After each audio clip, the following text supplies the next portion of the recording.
ఓం సాయిరామ్. సమర్థ సద్గురు సాయినాథ్ మహారాజ్కి జై. సాయి భక్తులందరికీ నమస్కారం అండి. సాయినాథుని ఆశీర్వాదం వల్ల అందరూ సుఖ సంతోషాలతో ఉండాలి అని మనస్ఫూర్తిగా ప్రార్థిస్తూ ఈరోజు వీడియోని స్టార్ట్ చేస్తున్నాను ఫ్రెండ్స్. ఇక ఈరోజు వీడియోలో బాబాగారు ఏమంటున్నారంటే, బిడ్డ, నీ మనసు విపరీతమైన ఆందోళనలతో చెప్పుకోలేని బాధను అనుభవిస్తుంది. దానికి కారణం ఏంటో తెలుసా బిడ్డ? తప్పకుండా నువ్వేనమ్మా. నీ యొక్క ఆలోచనలే. వాటిని నువ్వు ఎలా నియంత్రించుకోవాలి అనేది తెలియక చాలా బాధపడిపోతూ ఉన్నావు. ఏదేదో పిచ్చి పిచ్చి ఆలోచనలు చేస్తూ నీ మనసుని ఇంకా మరింత లోతుగా బాధించుకుంటూ ఉన్నావు. నీలో మెదులుతున్న ఆందోళనలు, నీ బాధని తొలగించటానికే ఈ సాయి 2 విశేషమైన వాగ్దానాలను తీసుకొచ్చాడు తల్లి.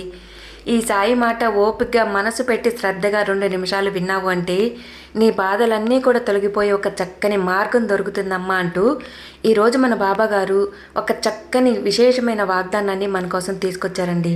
మరి బాబాగారు ఏం చెప్పబోతున్నారు అనేది వినే ముందు మీరు కనుక మన ఛానల్ని ఫస్ట్ టైం చూస్తున్నట్లయితే సబ్స్క్రైబ్ చేసుకొని వీడియో ఫుల్గా చూడండి.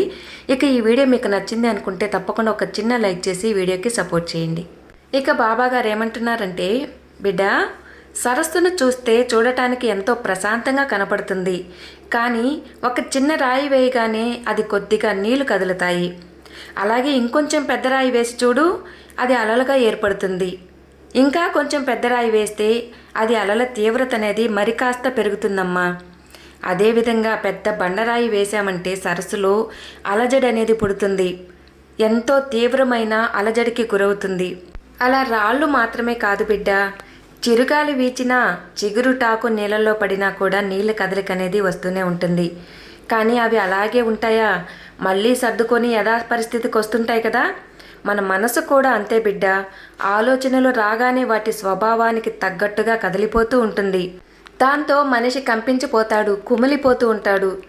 మనసుని నిర్ధారణ చేసుకునే శక్తి అనేది లేక ఆలోచనలు ఎటువైపు తీసుకొని పోతే అటువైపు వెళ్తూ ఉంటాడు. అలాంటి సమయంలోనే మనసు అనేది చెడు వైపుకి ఒక్కసారి వెళ్ళింది అంటే జీవితం అంతా కూడా నరకం అనేది ఉంటుంది తల్లి. శాంతి అనేది కోల్పోవాల్సి వస్తుంది. ఇలాంటి సమయం అనేది చాలా జాగ్రత్తగా మన మనసుని నిర్ధారణ చేసుకోవాలి బిడ్డ. మనమే కాదు తల్లి, మన చుట్టూ ఉన్న పరిసరాలు కూడా నిత్యం ప్రశాంతంగా ఉంటాయనే నియమమే లేదు. అనుకోకుండా ఎప్పుడు ఎలాంటి అవరోధాలు ఎదురవుతాయో, ఎలాంటి అలజడులు ఏర్పడతాయో, ఎలాంటి ఉద్రేకాలు కలుగుతాయి అనేది ఎవరికీ తెలియదు తల్లి. సరస్సు కాబట్టి రాళ్ళు పడిన కాసేపటికే అలలను సర్దుకొని మళ్ళీ యథాస్థానానికి వస్తుంది. కానీ మనిషికి మాత్రము వెసులుబాటు లేదు. మనసులో చెడు ఆలోచన కలిగిన వెంటనే దానికి అనుగుణంగా స్పందించిన వారు చాలా అరుదుగా ఉంటారు బిడ్డ. మనసు మలినమైతే జీవితాంతం కూడా అశాంతితో కుదిపేస్తూ ఉంటుంది. కాబట్టి మనసులో కలిగే ఆందోళనలు, బాధలను, దుఃఖాలను కృంగిపోకుండా, వాటికి లొంగిపోకుండా మనసుని చెడు వైపుకు పోనివ్వకుండా సర్దుబాటు చేసుకోవాలి.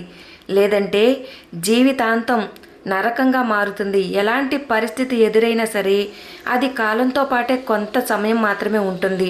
ఆ తర్వాత ఖచ్చితంగా తొలగిపోవాల్సిందే. అది సమయం మనకు అనుకూలంగా చేరే వరకు ఓపికగా ఎదురు చూడాలి బిడ్డ. ఆ తర్వాత వచ్చేది మొత్తం కూడా సంతోషమే, ఆనందించే సమయమే. జీవితం మొత్తం శాంతిగా గడిపే హాయినిస్తుంది. కాబట్టి బిడ్డ, ఇక నీ మనసులో మెదులుతున్న ఆందోళనలు, ఆలోచనలు అన్నిటినీ పక్కన పెట్టి ఈ సాయి సందేశం విన్నావు కదా. ఇక నీ జీవితంలో ఎలాంటి అలజడులు అనేటివి ఉండకుండా నీకు మనసు ప్రశాంతంగా ఉంటుంది. సాయి స్మరణ చేస్తూ ఉండు. కష్టాలన్నీ తొలగిపోయి నీకు ఒక మంచి మార్గం ఏర్పడుతుంది బిడ్డ.